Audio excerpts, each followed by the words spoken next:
여러분, 우리가 이렇게 말할 수 있을까요? 지난 한 주간 진짜 행복했어. 진짜 너무너무 평화로웠어. 야, 어떻게 이렇게 평화로울 수가 있었을까? 라고 말할 수 있는 분이 혹시 계실까요? 계실 거예요, 아마도. 하지만 매우 예외적이겠죠. 우리들 대부분의 지난 한 주간은 이 일 저 일로 무척 분주하고 또 뭐 복잡한 인간관계, 아직 미해결된 복잡한 인간관계, 또 돈 문제, 아이들을 양육하는 문제, 가족들 간에 막 얽히고 설킨 문제, 뭐 여러 가지 애매모호한 문제들로 막 좀 버겁게 지나갔을 가능성이 훨씬 더 많지 않을까 싶습니다. 그렇기 때문에 제가 고린도후서를 묵상하려고 할 때 이런 생각이 먼저 들었어요. 이렇게 우리들의 일상과 너무나 시공간적으로 지나치게 멀리 떨어져 있는 고린도후서를 굳이 우리가 묵상해야 될 이유나 여유가 우리에게 있는 걸까? 이렇게 물었고 거기에 대해서 제가 스스로 대답을 해보고 싶었습니다. 만일에 이건 사실인데 당대의 신자들과 우리 사이에 근본적인 차이가 전혀 없다는 사실을 우리가 인정한다면, 사실을 인정한다면, 동시에 하나님의 성령의 영감으로 주신 하나님의 말씀은 고린도 신자들에게 주셨던 말씀을 통해서 오늘 우리들에게 매우 중요한, 근본적으로 중요한 현실적인 깨우침과 위로를 주시려고 하신다는 사실을 우리가 생각할 수 있다면, 그래서 이 말씀이 오늘을 살아가는데 오늘 나의 현실 속에서 너무나 중요한 말씀이었다는 것을 알게 될 가능성이 분명히 있다면 우리들은 조금 더 설레임을 가지고 이 말씀에 다가갈 수 있을 것 같습니다. 먼저 고린도 후서는 고린도 전서의 후속편이죠. 고린도 전서에서 핵심이 뭐였습니까? 십자가와 배신이었습니다. 그러니까 고린도 교회 안에 엄청난 혼란, 분열, 적대감, 그리고 부도덕함 이런 것들로 꽉 차 있었는데 이 모든 것들이 결국은 십자가의 복음을 배신한 교만에 의한 거라고 바울이 지적하는 내용들이었습니다. 십자가의 복음을 배신했어요. 자신의 교만으로 뭐나 된 줄 알고 배신하게 된 거죠. 그런데 그 편지에도 불구하고 고린도 교회가 별로 변화되지 않았습니다. 그래서 속이 답답하고 힘들어서 바울이 직접 고린도를 찾아가요. 찾아갔는데 오히려 더 힘든 일을 만나요. 고린도 교회 안에는 이미 바울을 대적하고 폄하하고 깎아내리는 어떤 소위 짝퉁 사도들이 들어와서 영향을 끼치고 있었고 그들에 의해서 좀 영향을 받는 사람들이 막 일어나고 있었기 때문에 오히려 바울은 너 같은 게 무슨 사도야 뭐 이런 식의 모욕과 수치를 당하고, 그 교회 개척자 아니에요? 그리고 그 교회의 초기에 모든 것을 바쳐서 그 교회를 세운 사람인데 그런 모욕과 수치를 당하고 아주 힘들게 다시 에베소로 돌아옵니다. 그래서 그때 좀 다시 마음을 가라앉히고 소위 쓰라린 편지라는 별명이 붙은 매우 무거운 책망을 하는 편지를 썼는데 그건 지금 소실되고 없어요. 근데 이제 고린도 전후서를 보면 쓰라린 편지를 썼다는 증거가 있는데 그 쓰라린 편지라고 별명이 붙은 편지를 보냈고 그 덕분인지 그 결과였는지 정확하게는 알 수 없지만 그 어간에 고린도 교회의 그 혼란이 다소 잦아들었습니다. 그렇지만 여전히 바울에 대한 적대감, 또 바울을 폄하하고 깎아내리는 어떤 그런 그룹들은 여전히 교회 안에 활기를 치고 있었고, 그래서 여전히 바울은 받은 상처가 옥신거리는 그런 현재형으로 아직 힘든 그런 상황이었는데, 그런 상황에서도 위로와 사랑의 메시지를 전하고 자기가 어떤 의미에서 하나님의 일을 하고 있는지를 디펜스하는 그런 편지를 보낸 게 고린도 후서입니다. 먼저 여러분, 고린도 전서에서 바울이 처음에 자기와 함께, 그러니까 고린도 전서를 함께 보내는 공동 발신자로 소스the네를 이제 세워요. 소스the네는 고린도 교회 개척 멤버라고 할 수가 있어요. 회당장 출신 개척 멤버이니까 고린도 교회에 책망하기에 합당한 어떤 존경받는 지위를 갖고 있었을 거라고 예측할 수 있는데 그것 때문에 소스the네를 공동 발신자로 세웠는데 고린도 후서에서는 누구를? 답을 얘기했잖아요. 디모데를 제가 실수했는데 디모데를 공동 발신자로 세웠어요. 1절 읽겠습니다. 1절 시작. 하나님의 뜻으로 말미암아 그리스도 예수의 사도된 바울과 형제 디모데는 고린도에 있는 하나님의 교회와 또 온 아가야에 있는 모든 성도에게. 디모데를 공동 발신자로 세운 이유가 뭘까? 뭐 그냥 세웠을 수도 있고 뭐 우리가 추측하는 거긴 하지만 이렇게 예측할 수는 있습니다. 뭐냐면 디모데는 그 바울에 대한 고린도 교회의 그 악감정이 여전할 때 그걸 대신 받아내는 어떤 복음적 총알바지 역할을 했던 것 같아요. 그러니까 복음적 총알바지라는 것은 약간 슬픈 이야기라기보다는 아주 아름다운 표현이라고 할 수가 있겠는데, 뭐냐면 모든 오해와 악감정을 내가 기꺼이 대신 감수함으로써 화해와 평화를 남기는 거라고 할 수 있죠. 그런 이제 복음적 좀 총알바지 역할을 디모데가 어느 정도 했던 것 같은데, 그러므로 이 디모데를 공동 발신자로 세우는 것은 위로와 용서의 메시지를 담는 고린도후서에 상당히 부합하는 시도라고 할 수가 있을 것 같습니다. 우리는 대개 어떤 하나님의 말씀을 전할 때 말씀 자체가 능력이기 때문에 말씀만 전하면 된다고 생각하는데 맞지만 또 안 맞아요.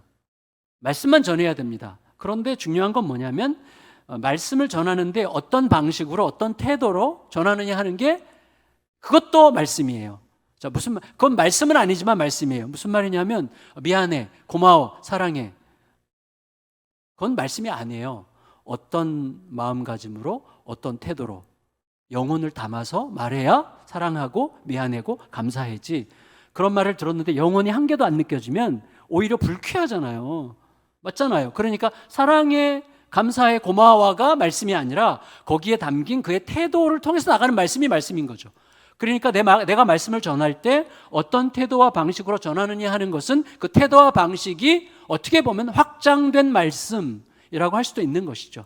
그런 의미에서 디모데를 공동발자로 세우는 것은 그것 자체가 말씀의 일부라고 할 수 있는 거예요. 그러니까 바울이 이거 디모데와 함께 보내는구나라는 사실을 고린도 성도들이 알고 디모데의 인격과 그의 캐릭터를 알므로 이 편지를 읽을 준비를 할 수 있는 그런 상태를 만들어 주는 거죠. 그런 의미에서 굉장히 중요하다고 생각이 되는데, 만일에 디모데가 그런 의미에서 바울이 고린도 교회에 전하려는 메시지의 일부 역할을 하고 있다면 바울이 고린도 교회에 가장 먼저 전하고 싶었던 말씀이 무엇보다 위로였거든요. 이 위로였다는 것과 아주 친밀한 연관성이 있다고 생각됩니다. 왜냐하면 바울은 베드로는 누구보다 위로와 매우 가까운 인물이라고 할 수가 있기 때문이죠.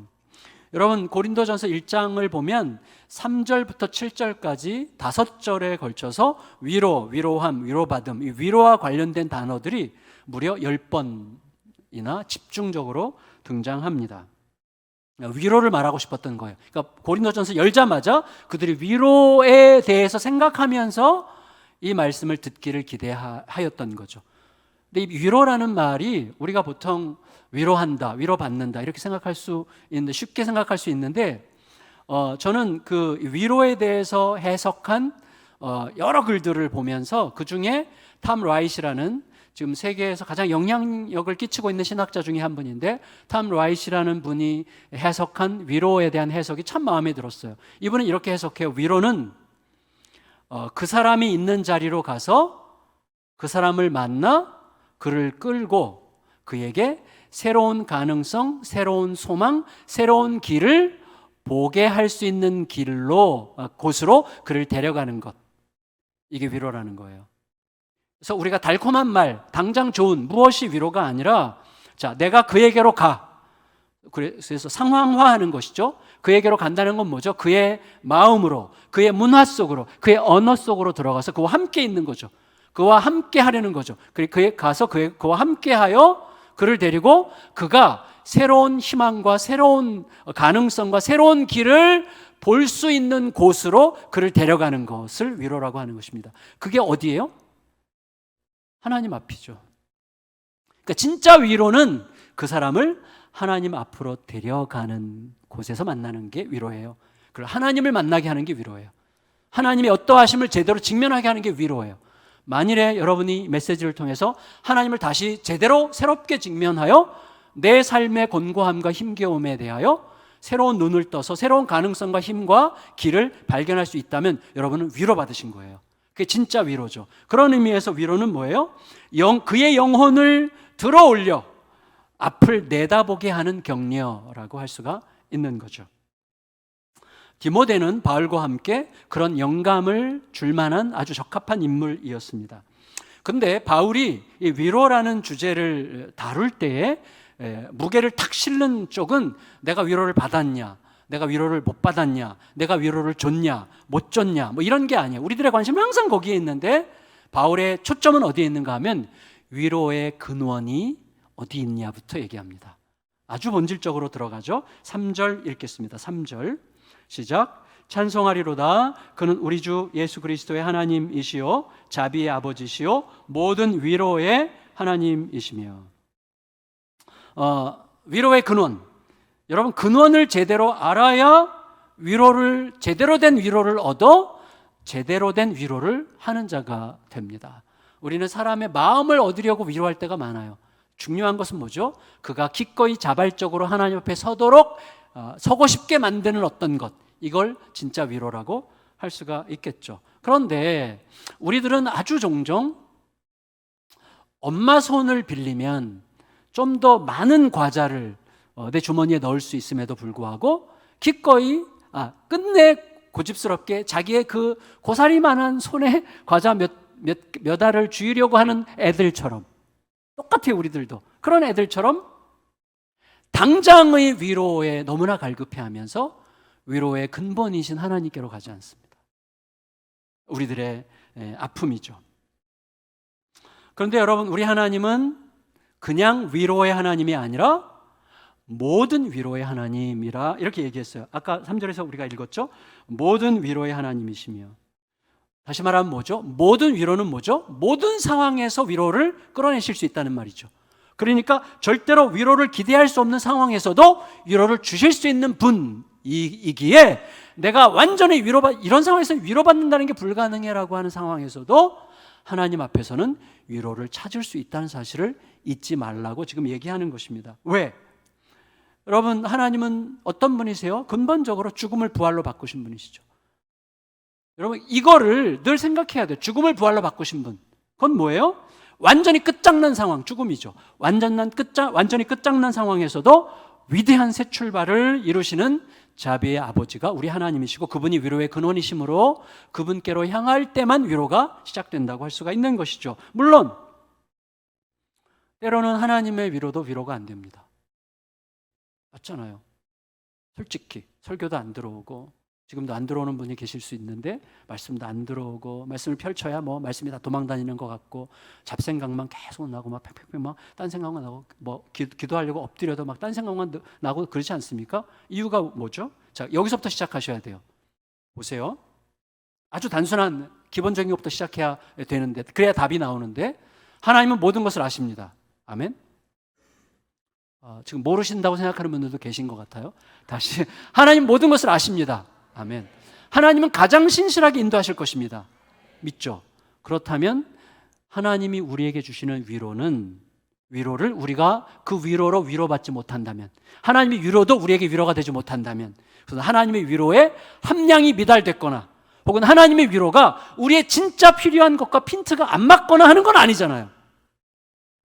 하나님 모든 것을 아시고 그분은 가장 신실하게 최선의 길로 인도하시는 분이 맞다면, 그 아멘이 사실이라면 우리가 하나님의 위로를 못 받는 이유는 하나님의 위로가 함량 미달이거나 나에게 진짜 필요한 것과 핀트가 안 맞기 때문인 것은 아니죠. 맞죠? 답은 간단해요. 우리가 단맛에만 기다려졌기 때문이죠.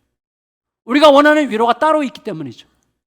그 위로 받아야 결국은 별것도 아니고 금방 또다시 자리로 돌아갈 위로, 그런 위로만 우리가 갈망하는, 단맛에 길들여져서 진짜 좋은 음식을 맛있게 먹는 법을 아직 못 배웠기 때문에 우리는 여전히 하나님의 위로가 나에게 위로가 안 된다는 상황에서 위로가 없다고 계속 느끼고 있을 뿐이라고 할 수가 있는 것이죠. 죽음을 부활로 바꾸셨다면 어떤 상황에서 위로를 못 받겠습니까, 우리가? 제가 너무 세게 말하는 것 같아 정말 죄송해요. 여러분 사랑합니다. 자, 지금 화난 거 아니에요? 근데 여러분, 하나님의 위로는 이미 임했지만 내가 기대하는 위로에만 집착하기 때문에 이미 임한 위로를 아직 발견하지 못하고 있는 거예요. 그래서 계속 내가 원하는 거 구하는데 이미 주셨는데 이걸 발견하면 거기서부터 근본적으로 새롭게 나갈 길을 찾는데 그래서 엉뚱한 것, 내 입맛만 돋구는 어떤 것을 찾고 있으니까 하나님의 위로가 안 된다고 내가 착각하는 것뿐이에요. 그러니까 이거예요. 꽤 많은 경우에 우리는 이미 주신 은혜를 새로운 방식으로 기억해내므로 현재의 고난을 너끈히 이겨내는 거예요. 여러분, 나를 압도하고 나를 죽을 것 같이 느꼈던 데서 내가 벗어나는 길은 간단해요. 하나님으로부터 내가 너와 함께 할 거야 라는 음성이 갑자기 들리고 믿어지고 확인이 되는 거예요. 빤히 아는 거야. 아는데 새로운 방식으로 기억이 안 됐을 뿐이에요. 여러분 생각해 보세요. 제 설교를 한 문장으로 요약한다면 지난 13년 동안 맨날 똑같은 설교한 거예요. 새로운 게 없어. 맨날 그 소리가 그 소리야. 근데 중요한 건 뭐죠? 예수 그리스도의 십자가 부활. 그게 그거예요. 항상 거기 있어요. 근데 그게 날마다 우리에게 새로운 방식으로 들려야 되는 거예요. 새로운 방식으로 깨달아져야 하는 거예요. 저의 최대의 관심은 뭔지 아세요? 설교 준비할 때 저는 목요일 날 설교 준비가 끝나고 금요일, 토요일은 하나밖에 없어요. 이게 성도들에게 들릴까? 성도들에게 새롭게 들릴까?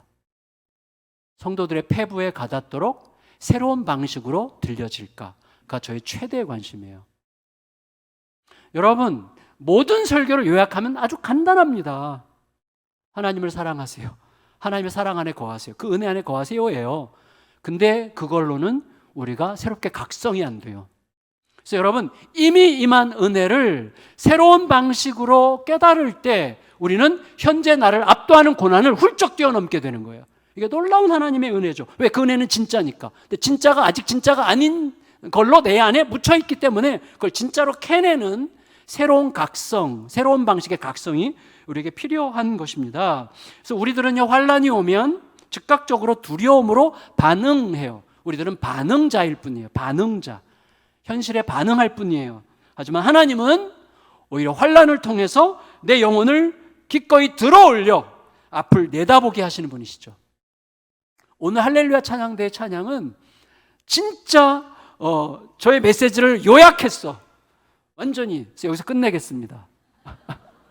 너무 감사했어요. 저는 찬양 들으면서 와, 오늘 하나님이 작정하셨구나. 우리의 마음을 이쪽으로 몰아가시려고 작정하셨구나 이렇게 생각하셔서 너무 감사했습니다.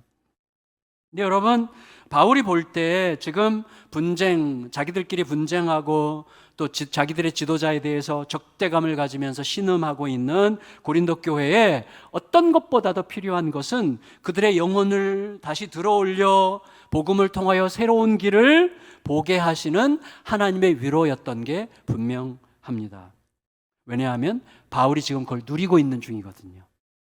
바울은 지금 여전히 상처로 옥신거리고 그리고 자기에 대해서 적대적인 고린도 교회 성도들 중에 좀 힘들게 하는 사람들 때문에 생각만 해도 머리가 아프고 힘들고 슬프고 가슴이 아프죠. 그래도 내가 함께 개척했고 그렇게 피땀을 쏟았고 함께 그렇게 사랑하는 관계였는데 어쩌다가 이렇게 됐을까 이런 생각 때문에 막 너무너무 고통을 느끼는 상황에서도 그는 기꺼이 하나님의 위로를 느끼면서 위로를 전하고 있잖아요. 그러니까 지금 자기 얘기를 하고 있는 거예요. 내 안에서 지금 일어나고 있는 이런 상황이 사실 우리 모두를 위한 상황이라는 사실을 너희가 알았으면 좋겠구나. 나뿐만 아니라 우리 모두를 위한 하나님의 선물이라는 것을 너희가 알았으면 좋겠구나라고 생각하는 것입니다. 4절 읽겠습니다.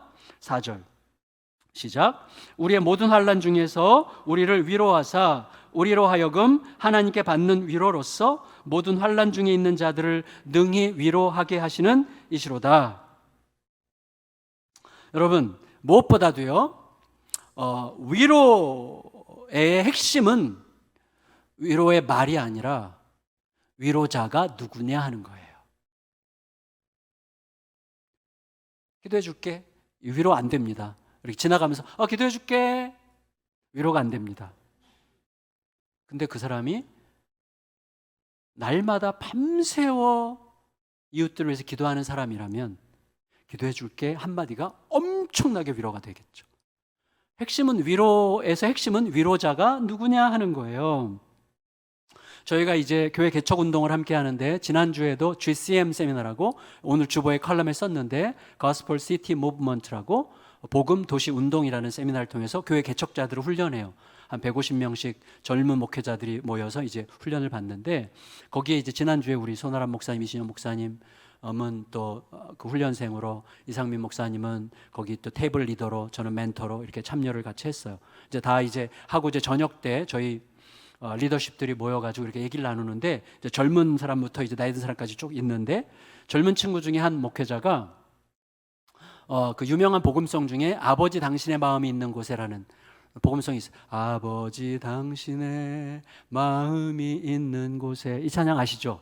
이 찬양을 작사한 친구가 있어요. 박 목사라고. 근데 그 친구가 그 자리에 있었는데 제가 이 친구가 이 노래 작사한 친구라고 하면서 막 다른 사람들이 놀래고 했는데 이 친구를 잘 아는 친구가 농담이지만 이렇게 얘기했어요. 그 노래는 작사자가 누구냐를 알기 전까지만 은혜롭다고. 물론 농담이죠, 농담. 근데 의미 있는 이야기예요. 왜냐하면 제가 생각났어요. 제가 최근에 여러분이라는 노래 아시죠? 여러분. 내가 만약 이렇게 시작하는, 여러분 아시죠? 여러분이 원래 가스펠이에요. 여러분은 가요로 작곡된 게 아니고 처음부터 가스펠로 만들어진 노래가 국제가요제에서 우승을 한 거거든요. 근데 이게 요새 은혜가 안 돼.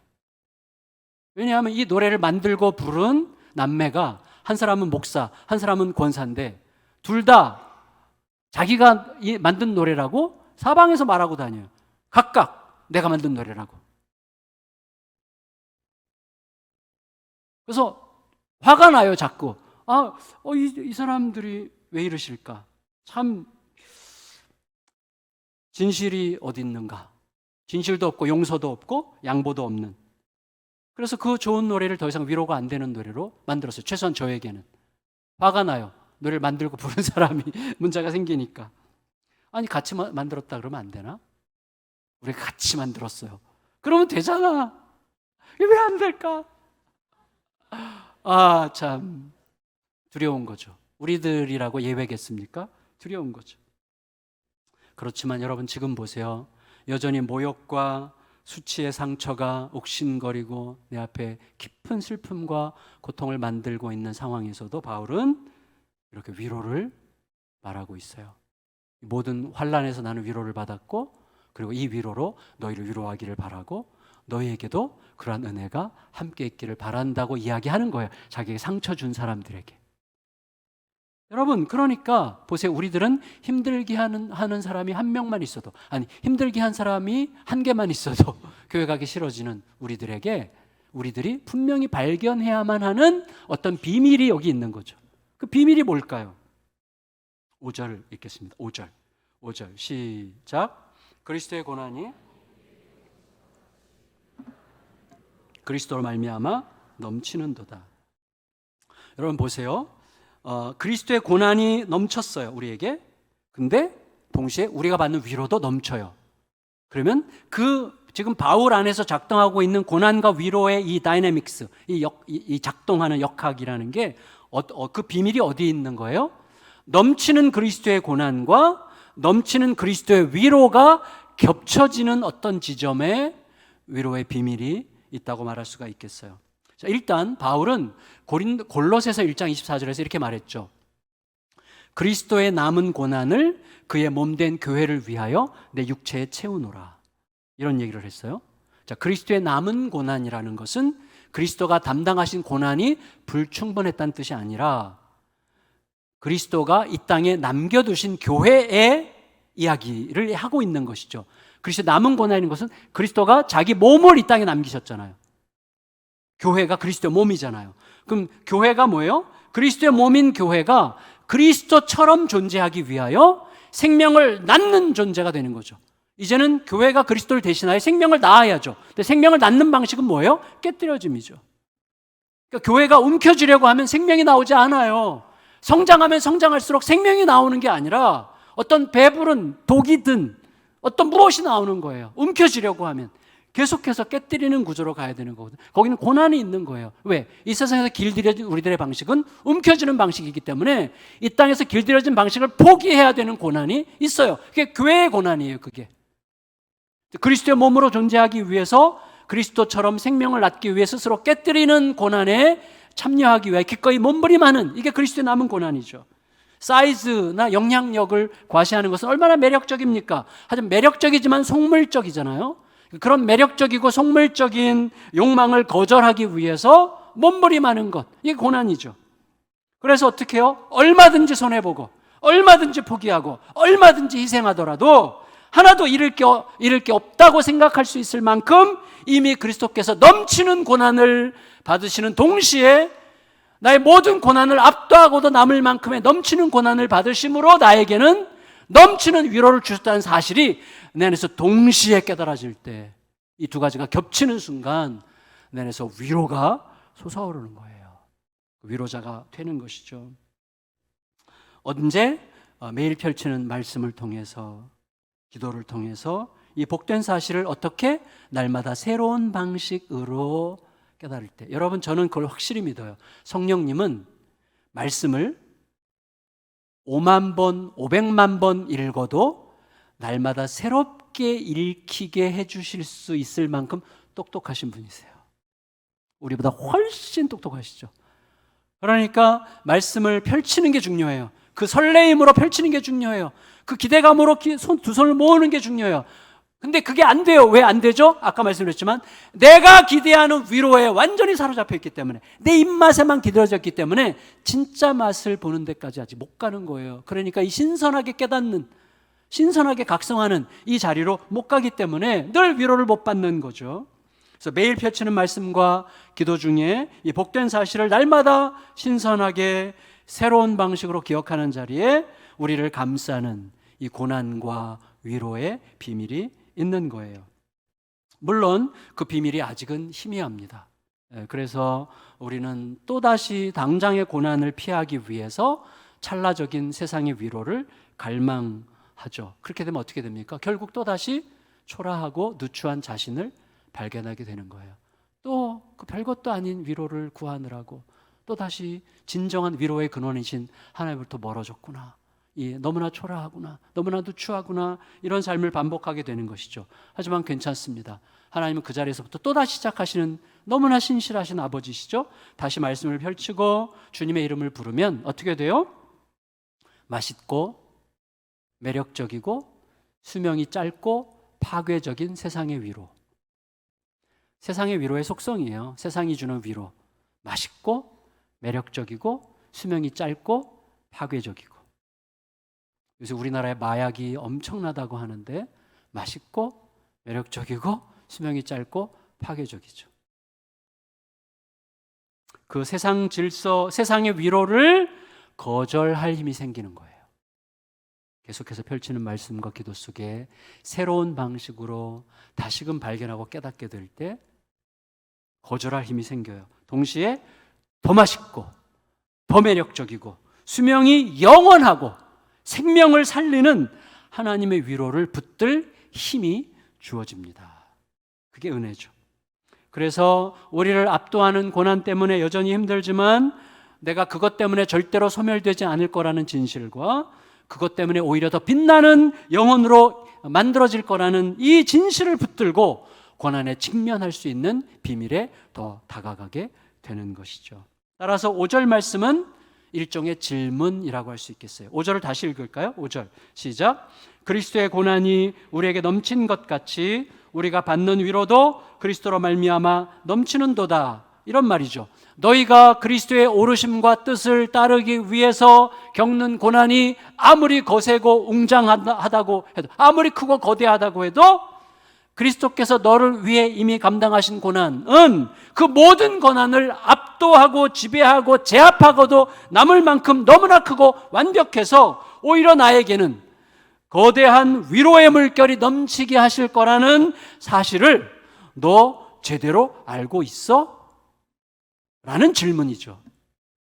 그리고 우리가 만일 그 질문에 예스라고 대답할 수 있다면 우리는 어느새 내 안에서 매우 독특한 특성이 형성되고 있다는 것을 발견하게 됩니다. 어떤 특성이 형성되겠습니까? 6절이죠. 6절 읽겠습니다. 6절 시작. 우리가 환난 당하는 것도 너희가 위로와 구원을 받게 하려는 것이요 우리가 위로를 받는 것도 너희가 위로를 받게 하려는 것이니 이 위로가 너희 속에 역사하여 우리가 받는 것 같은 고난을 너희도 견디게 하느니라. 여러분, 한마디로 뭐냐면 이 세상의 질서와 매우 다른 아주 유니크한 새로운 질서가 우리 안에서 형성된다는 거예요. 세상 질서는 뭐예요? 고난을 먹으면 짜증과 분노가 나가요. 그리고 위로를 먹으면 아주 작은 위로 혹은 위로하는 것 같은 생색이 나가요. 세상 질서예요. 우리는 많이 받고 내가 뭔가 희생, 헌신하는 자라는 생색을 내므로 많이 받은 것을 보충하려고 하는 연약함이 우리들에게 있죠. 그게 세상 질서죠. 그러니까 세상의 질서는 그런 거예요. 그래서 먹는 대로 내는 거죠. 짜장면 먹으면 그렇고 또 이제 위장약 먹으면 또 그렇고 그렇게 되는 거예요. 그러니까 우리는 인풋과 아웃풋이 이렇게 이어져 있는 것이죠. 예수님의 질서는 다르죠. 예수님의 질서는 고난을 먹어도 위로를 내고 위로를 먹어도 위로를 내는데 그 위로는 더 본질적인 위로예요. 어떤 위로? 그에게 하나님을 느끼게 하여 위로의 근원을 찾게 하는 위로를 내는 거예요. 여러분, 신자가 고난 속에서 하나님의 위로를 받잖아요. 그럼 어떻게 되죠? 고난 속에 있는 다른 사람들로 하여금 하나님을 찾고 싶어지게 만드는 거예요. 그게 진짜 위로죠. 그러하여금 위로의 근원 앞으로 가게 하는 거니까 그게 진짜 위로죠. 그게 신자의 영광이고 특권이에요. 그러니까 여러분, 고난을 먹어도 위로를 내고 위로를 먹어도 위로를 낸다는 것은 그 밑바닥에 사랑의 강수가 흐른다는 뜻이죠. 무슨 말이에요? 보세요. 저는 언제 위로받냐면 나의 연약함으로, 제가 좀 연약한 점들이 좀 많이 있는데 저 연약함으로 누군가가 위로를 받는다는 사실에 위로를 받습니다. 그러니까 우리는 자신의 연약함으로 누군가를 위로하기가 쉬워요. 여러분, 우리가 어디선가 넘어지고 실패하면 누군가가 위로받을걸요? 알잖아요. 목사들이 이렇게 목사가 막 망가지면 성도들이 엄청 좋아해. 엄청 좋아해. 와, 목사님도 별거 없구나. 막 그러면서 엄청 위로를 받아. 별거 없어요. 위로를 마음껏 받으시기를 축원하옵나이다. 근데 여러분, 누군가가 받는 위로가, 여러분 제가 잘 된다고 생각해 보세요. 여러분 위로 받을까요? 위로 잘 못 받아요. 서로 누군가가 지금 엄청 위로를 크게 받았어. 누군가 위로를 크게 받아서 어제까지 막 집에서 쫓겨나기 직전인데 그저께까지 쫓겨나기 직전이었는데 어저께 복권에 당첨됐어. 250억짜리. 위로 받으실 분 손 들어보세요. 없어요. 사랑하는 사람만 위로받습니다. 그러니까 고난을 받아도 위로를 내고 위로를 받아도 위로를 낸다는 것은 무슨 의미죠? 그 밑바닥에 깊은 사랑이 흐른다는 거예요.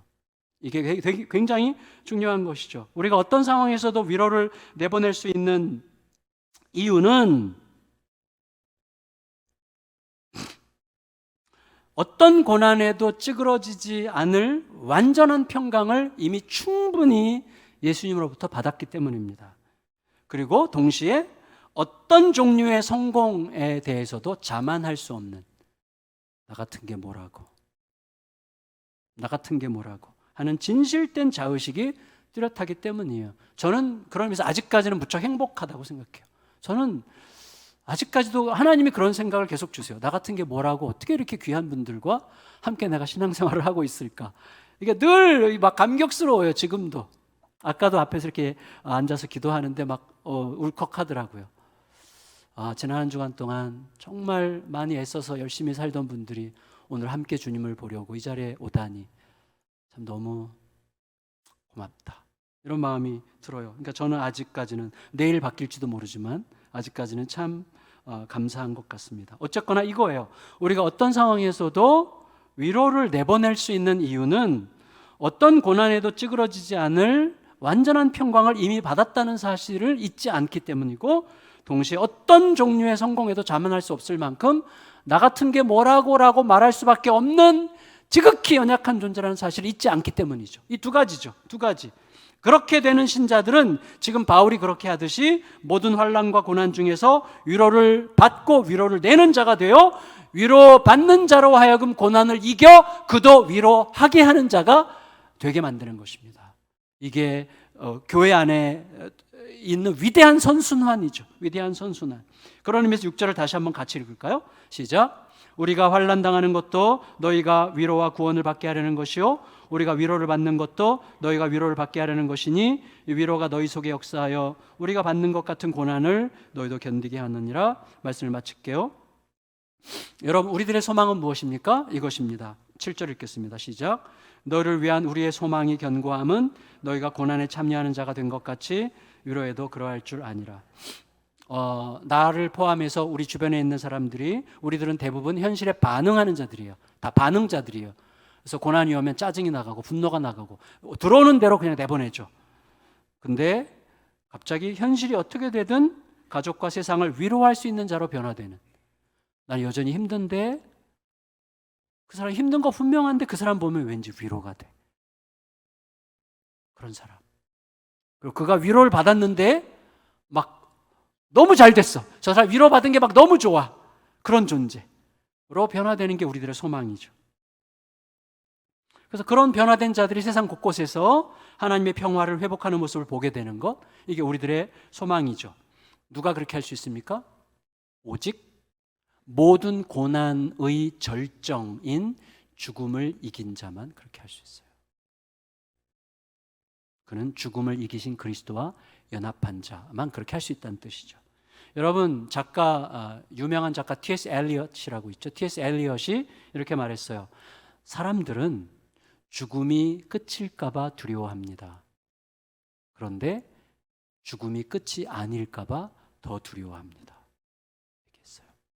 여러분, 우리가 예수 그리스도를 진짜로 제대로 모르면 죽음이 끝일까 봐 늘 두려워해요. 내가 쥐고 있는 걸 잃어버릴까 봐. 동시에 죽음이 다가오면 죽음이 끝이 아닐까 봐 더 두려워지는 거예요. 우리 신자들은 뭐죠? 신자들에게 죽음이란 막연했던 소망이 현실이 되는 시간이에요.